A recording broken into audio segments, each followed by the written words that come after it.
Salmo 21. El Rey gozoso. El título de este salmo es el mismo que varios otros. Al músico principal, Salmo de David. Conecta lógicamente con el anterior, el Salmo 20. Parecía que la victoria por la que se oraba y en la que se confiaba se ha cumplido, y ahora David agradece a Dios por la victoria dada. Allí la gente oró por el rey, aquí dan gracias por él, allí pedían que se cumplieran sus deseos. Aquí bendicen a Jehová, que los ha cumplido, allí la batalla era inminente, aquí se ha ganado, aunque todavía hay enemigos en el campo. McLaren. A. Un rey agradecido. Gozoso. 1:1-2. El gozo del rey en la fuerza de Dios. El rey se alegra en tu poder, oh Jehová, y en tu salvación, como se goza. Le has concedido el deseo de su corazón, y no le negaste la petición de sus labios. Seo. A. El rey se alegra en tu poder, oh Jehová. El rey David tenía muchas razones para regocijarse en el poder de Dios. Quizás este gozo provenía de la preservación y el éxito en la batalla o de alguna otra liberación. Y el tono del comienzo de este salmo es apasionado. Los gritos de los primeros metodistas en la emoción del gozo eran mucho más perdonables que nuestra propia tibieza. Nuestro gozo debe tener algún tipo de inexpresabilidad en él. Spurgeon. 2. El rey, el antiguo Targum judío, la paráfrasis caldea del Antiguo Testamento, y el Talmud traducen la palabra rey en el versículo 1 por Melech Masiach, rey Mesías, lo que significa que los judíos en un periodo temprano entendían que estas palabras hablaban del Mesías. En la Edad Media se produjo un cambio como resultado de un juicio del rabino Solomón Isasi, conocido como Rashi, en 1040 después de Cristo. Él apoyó el punto de vista inicial, pero sugirió que se descartara, diciendo: nuestros viejos médicos interpretaron este salmo del rey Mesías, pero para coincidir con los cismáticos, es decir, los cristianos, es mejor entenderlo del mismo David. Boyce. B. Le has concedido el deseo de su corazón. El poder y salvación de Dios llegaron a David en respuesta tanto al deseo de su corazón como de sus oraciones habladas, la petición de sus labios. Y esto habla del lugar especial que tiene la oración contestada en la vida del creyente. Todo cristiano debe conocer la emoción de las respuestas frecuentes y maravillosas a la oración. Cuando un cristiano no disfruta de la bendición de la oración contestada, es porque no ora, está orando incorrectamente o porque tiene algún obstáculo en la oración. 2. Hay muchas cosas que pueden obstaculizar la oración en la vida del creyente, cosas que le impedirían decir con David: le has concedido el deseo de su corazón y no le negaste la petición de sus labios. La oración sin respuesta debe considerarse como una señal de advertencia de que puede haber un problema en una o más de las siguientes razones para la oración sin respuesta. No permanecer en Jesús, Juan 15:7. Incredulidad, Mateo 17, 20-21. No ayunar, Mateo 17:21. El esposo no honra a su esposa, 1 Pedro 3:7. No pedir, Santiago 4:2. Oración egoísta, Santiago 4:3. Desobediencia, 1 Juan 3:22. No orar en la voluntad de Dios, 1 Juan 5, 14-15. Pecado inconfeso, Santiago 5:16. Oración fría y sin pasión, Santiago 5, 16-18, 2 Reyes 25. Falta de oración o falta de persistencia en la oración, Lucas 18, 1-7. Salmo 55 horas y 17 minutos. Pecar contra otros, Mateo 5, 23-24. Falta de unidad, Mateo 18-19. No orar en el nombre de Jesús, Juan 14, 13-14. Orgullo, Santiago 4:6, 1 Pedro 5:5, Proverbios 3:34. Mentira y engaño, Salmo 17:1. Falta de lectura y enseñanza de la Biblia, Proverbios 28:9. Confiar en la duración o la forma de la oración, Mateo 6:7. 3. Evitar estas cosas no gana ni merece la respuesta de Dios. Él no está en deuda con nosotros si la evitamos. Sin embargo, son claramente obstáculos para la oración contestada. Cecile, la idea en hebreo de esta palabra, que aparece 74 veces en el Antiguo Testamento, es una pausa. La mayoría de los estudiosos piensan que habla de una pausa reflexiva, una pausa para meditar en las palabras que se acaban de pronunciar. También puede ser una instrucción musical o un interludio musical de algún tipo. Y tomamos este Sile como una oportunidad para agradecer a Dios por el poder y salvación que ha mostrado en nuestras vidas y por la forma gloriosa en que responde a las oraciones. Nosotros, como el rey David de antaño, nos regocijamos en un Dios tan grande y amoroso. 2. 3 a 7. Razones para el gozo. Del rey.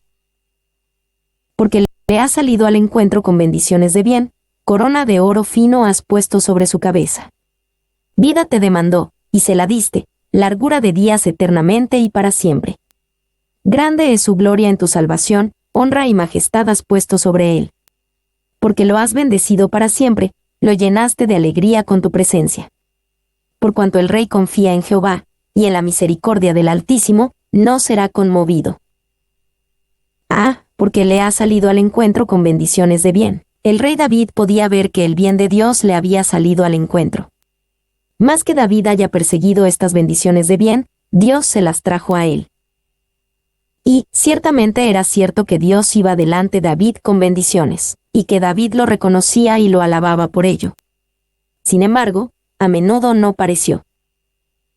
Así en los muchos años entre su unción para el trono cuando era joven y cuando finalmente tomó el trono de Israel. 2. La bondad y la gracia de Dios vienen a nuestro encuentro todo el tiempo. La gracia de su amor nos ama antes de que lo amáramos a Él. La gracia de la moderación nos impide cometer pecados que nos pondrían aún más fuera del alcance del Evangelio.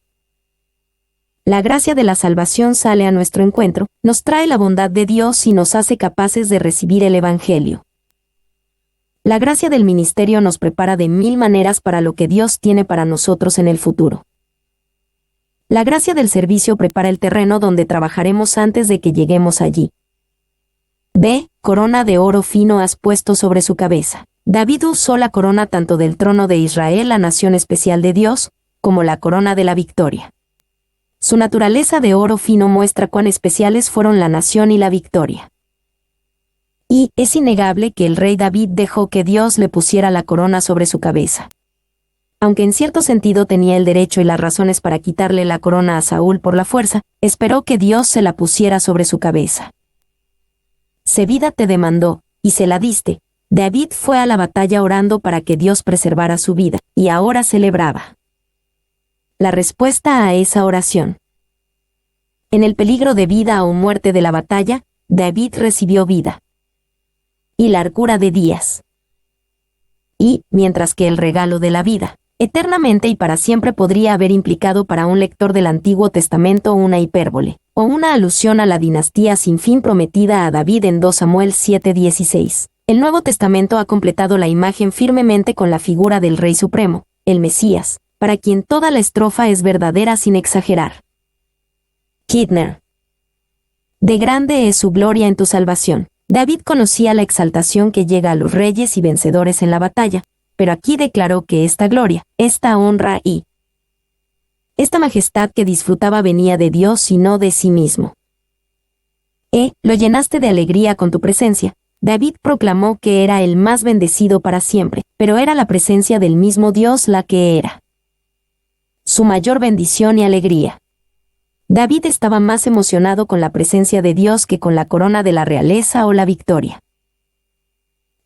Por cuanto el rey confía en Jehová, y en la misericordia del Altísimo, no será conmovido. David declaró su confianza en la misericordia de Dios y en que continuaría preservándolo y bendeciéndolo en el futuro.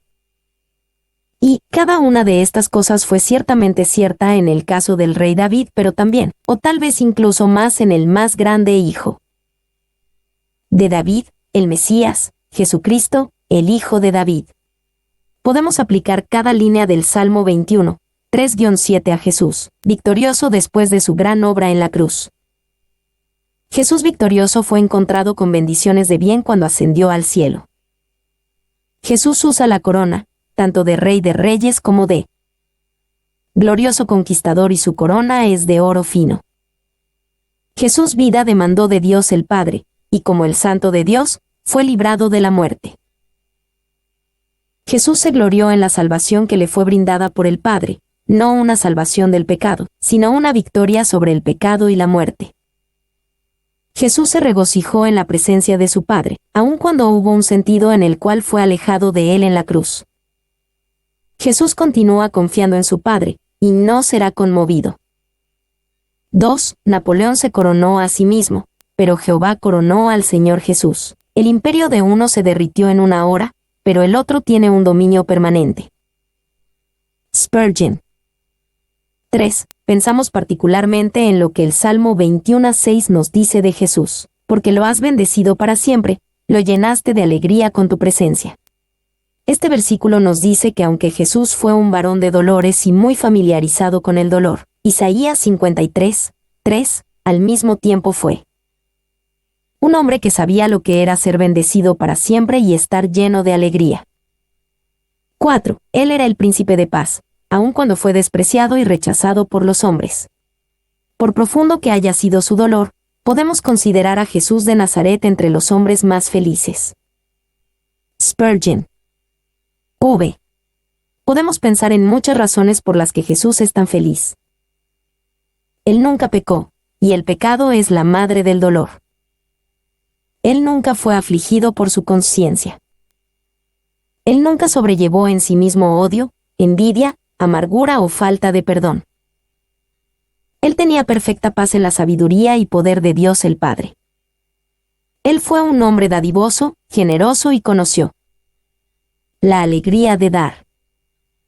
Terminó completamente su obra y conoció la satisfacción de eso. Él es la fuente de toda bendición. Y conoce la alegría de bendecir a otros. Él se regocija en cada pecador que llega al arrepentimiento. Se regocija al ver a su pueblo trabajar para Él. Se regocija por los sufrimientos que padecen por Él. D.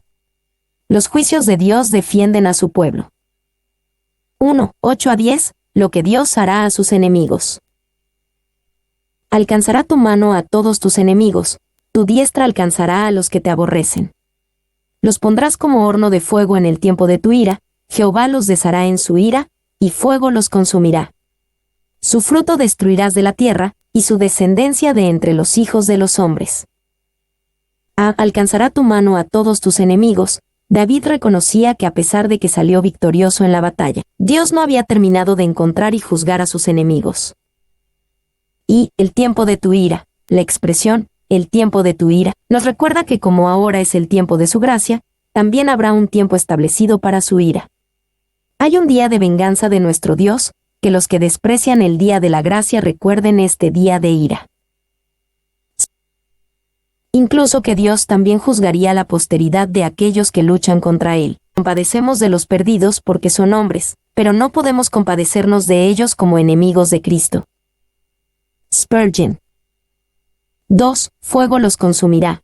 Aquellos que pudieron haber tenido a Cristo para gobernarlos y salvarlos, pero lo rechazaron y pelearon contra Él. Incluso el recuerdo de eso será suficiente para hacer de ellos por la eternidad un horno de fuego para ellos mismos. Henry, citado en Spurgeon. 2:11-12. ¿Por qué los enemigos de Dios merecen juicio? Porque intentaron el mal contra ti, fraguaron maquinaciones, mas no prevalecerán, pues tú los pondrás en fuga. En tus cuerdas dispondrás saetas contra sus rostros.